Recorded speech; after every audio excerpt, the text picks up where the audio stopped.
Welcome to Samba Samba. Enjoy the video. You start by getting collection service and deciding what to tag and why.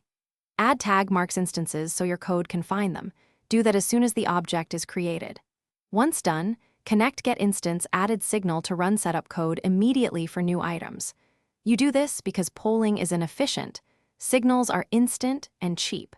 Make sure server scripts tag persistent game objects and client scripts handle visual-only elements. This first step gets your objects discoverable and your workflow event-driven instead of manual scanning.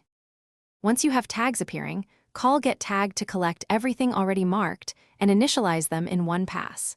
Cache those references in a table so repeated lookups are 0, 1, and removal is straightforward. Caching also avoids repeated calls to get tagged. Then wire up instance added and instance removed signals to update your cache and apply behavior dynamically. Make sure to guard against duplicates and null references because instances can be tagged while being destroyed. This middle phase keeps state accurate and performant. To finish, remove tags when the role of an object ends and clear cached references to prevent leaks. Test both server and client contexts because timing differs. Scripts running before tags exist will miss them. If you see missing items, make sure the tagging happens after object creation or defer your setup with wait for child or a short spawn so the tag is present.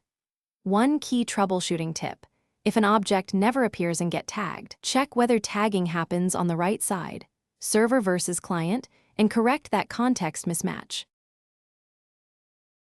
Thanks for watching. Consider subscribing if we helped you.